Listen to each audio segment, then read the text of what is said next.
Hello students, today we are going to discuss a very important class of kingdom fungi, that is Ascomycetes or sac fungi.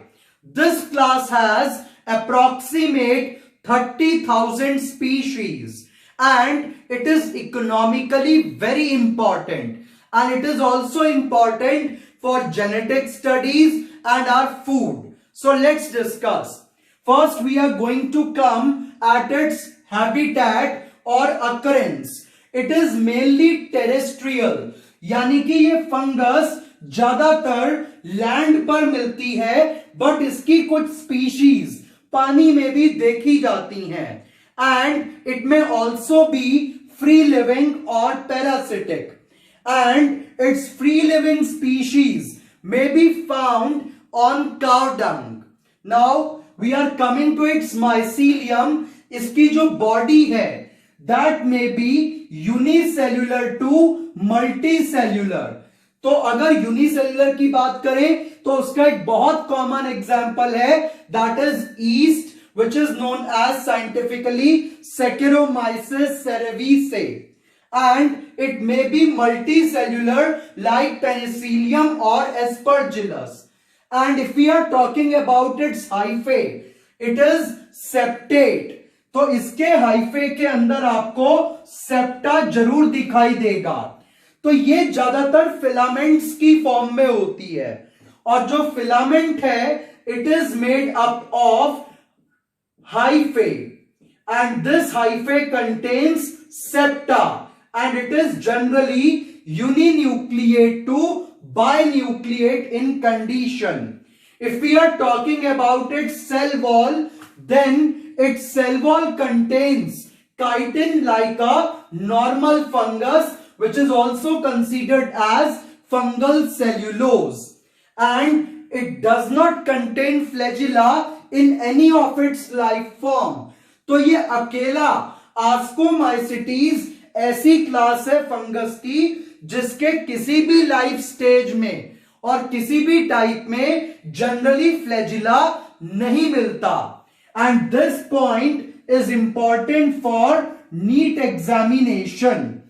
और if we are coming to its vegetative reproduction, then in the yeast it generally occurs by budding and fission, and in Penicillium it may take place by fragmentation, and in some other forms it may take by sclerotia formation.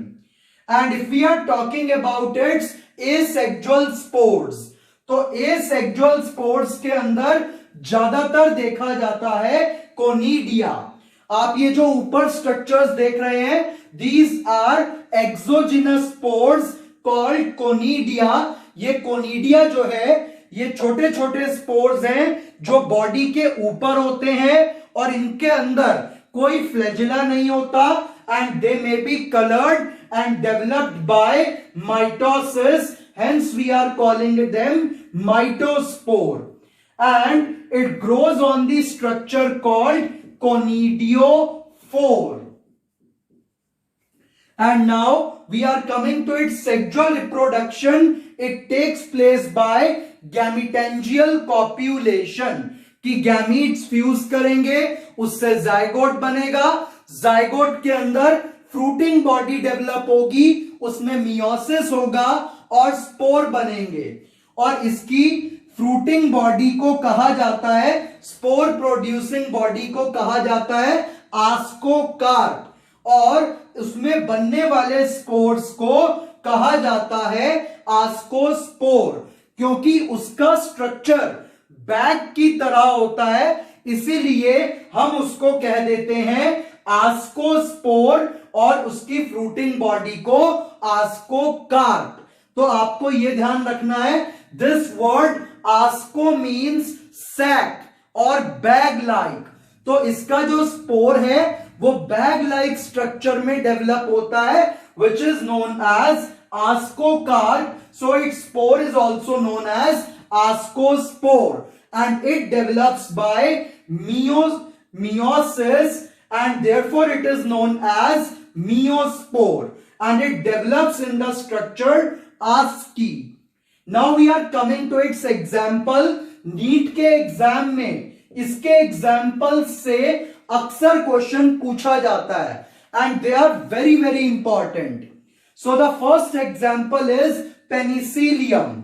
ये जो Penicillium है इससे first antibiotic बना था। तो Penicillium notatum fungus से हमको क्या मिला था? First antibiotic. And this question is very important for your NEET examination. The next fungus is Aspergillus और Aspergillus niger. From this we obtain citric acid. तो इसका जो इकोनॉमिक इंपॉर्टेंस है कि एस्परजिलस सिट्रिक एसिड तैयार करके देता है and it also cause diseases in the plants और fruits like black mold of fruit. तो फ्रूट्स के ऊपर ये एक ब्लैक कलर की लेयर बना सकता है, तो नुकसान भी पहुंचाता है और इसका इकोनॉमिक इंपॉर्टेंस भी है कि it produces the citric acid. The next example is Morchella. This Morchella is used in Chinese medicine and it is also used as food। तो इसको खाने के तौर पर भी इस्तेमाल किया जाता है और चाइनीज मेडिसिन के अंदर भी इसको यूज किया जाता है क्योंकि इसके अंदर anti tumour and antioxidative properties पाई जाती हैं। तो इसके अंदर मेडिसिनल प्रॉपर्टीज हैं and it is also used as food supplement। The next example we are having is truffles or tuber। इसको commonly fungal tuber भी कहा जाता है and it is also very important food product। तो इसको भी food की तरह से इस्तेमाल किया जाता है और ये जो ट्रफल है it has एंटीऑक्सीडेंट प्रॉपर्टीज। तो ये एक एंटीऑक्सीडेंट की तरह काम करेगा। It is also antibacterial in nature and it also contain large amount of nutrients। So truffles are full of nutrients, antibacterial property, antioxidant property। So these are characters or importance of truffles। The next one is claviceps। From the claviceps, a special category of drug which is known as hallucinogenic drug is obtained, whose example is LSD। तो एक drugs की category होती है जिसको हम कहते हैं हेल्यूसिनोजेनिक drug और वो ड्रग का एग्जाम्पल है LSD, lysergic acid diethyl amide, और ये मिलता है क्लेवाइसेप्स से। Next example is Neurospora. Again very important. तो अगर मैं न्यूरोस्पोरा की बात करूं तो न्यूरोस्पोरा को जेनेटिक स्टडी में यूज किया जाता है क्योंकि इसकी लाइफ साइकिल शॉर्ट है कि ये बहुत जल्दी अपनी लाइफ साइकिल को पूरा कर लेता है and the dominant and recessive characters are easily observed in it.